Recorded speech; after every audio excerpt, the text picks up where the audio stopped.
যে দেখেন হলো আমার হাতে হলো ইটটা হলো অনেক জোরে হলো আইসা লাগে, এবং প্রথমে হলো গ্লাসটা ভেঙে আমার সাথে যে আমার সহযোগী ছিল সে অনেক রক্তাক্ত হয়েছে, এবং ওইটার পরে আবারই আমার কাছে এসেছে। গাড়িতে ইটটা এখনো আছে। এটা আমি পার্সোনাল জায়গা থেকে তারেক রহমানের উদ্দেশ্যে বলবো, আপনি মস্ত বড় একটা ভুল করেছেন, এবং এই ভুলের কাফারা আমি এটা পার্সোনালি নিলাম, আপনাকে দিতে হবে। আমাকে শেখ হাসিনা একবার জেলে নিয়েছিল, তার কাফারা উনি দিয়েছে, দিল্লিতে আছে। আমি আপনাকে অনেক আগে সতর্ক করেছিলাম, আপনি সতর্ক হন নাই। এটা আমি পার্সোনালি নিলাম, আপনি এটার কাফারা দিতে হবে। এবং আমাদের জীবন নিরাপদ না যে আপনার শাসন আমলে, এটা আজকে বাস্তবায়ন হলো। যদি মাথায় ইটটা হাতে না লাগে মাথা লাগতো, তাহলে এতক্ষণ আমি জীবিত থাকতাম না। আশা করি যে রাজপথে দেখা হবে, রাজনৈতিকভাবে ইনশাল্লাহ মোকাবেলা হবে, এবং আজকে আপনার ক্ষমতা পতন শুরু ইনশাআল্লাহ। চলন্ত অবস্থায়।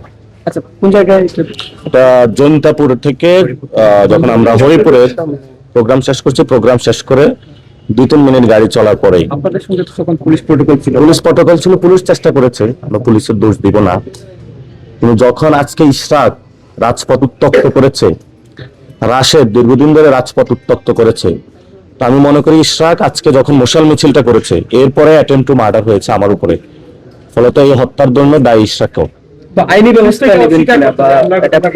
আমি যতদিন জীবিত আছি, আমি মরা পর্যন্ত কোনো আইনি ব্যবস্থা আমি মরা পর্যন্ত কোনো আইনি ব্যবস্থা নিব না। আমি মরা পর্যন্ত কোনো আইনি ব্যবস্থা নিব না।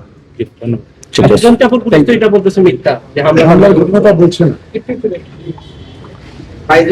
ভাই এটা ছিল কোন পুলিশ বলছে এক্সাক্ট বলেন তো? আচ্ছা, না না, হয়তো তার সামনে এটা হয় না। আমরা তো বললাম প্রোগ্রাম খুব ভালোভাবেই শেষ হয়েছে, এবং আজকের 3টা প্রোগ্রামে প্রশাসন তাদের জায়গা থেকে আমরা দেখেছি সর্বোচ্চ চেষ্টাও করেছে। প্রোগ্রাম পথসভা শেষ করে গাড়ি নিয়ে মুভ করার পরে 200-300 মিটার পর যখন খালি রাস্তা আসে, অন্ধকার থেকে এই ইটটা মারা হয়। যে কোনো অ্যাঙ্গেল থেকে ইটটা এমন ভাবে মানে তীক্ষ্ণ তির্যক ভাবে আসে, ট্রায়াঙ্গুলার হয়ে, যে কোনো জায়গা থেকে একটা মানুষের মাথায় যদি ওইটুকু স্পিডে এসে লাগে, তার মানে একটা মানে হতাহত হয়ে যাবে। আপনারা দেখলে বুঝবেন, পুরো গ্লাস ভেঙে পড়ে আছে। আর পুলিশ একটা কথা বলতে হয়েছে, আমি জানি না আমাদের এই পর্যন্ত সিলেটে 5টা গাড়ি ভাঙা হচ্ছে, একজনের চোখ নাই, কিন্তু আমার এই যে রক্তটা, এটা রেড লাইন ছিল তারেক রহমান। এই রক্তের প্রতিশোধ আমি আপনার থেকে ইনশাআল্লাহ নিব, কড়ায় গন্ডায় বুঝে নিব ইনশাআল্লাহ।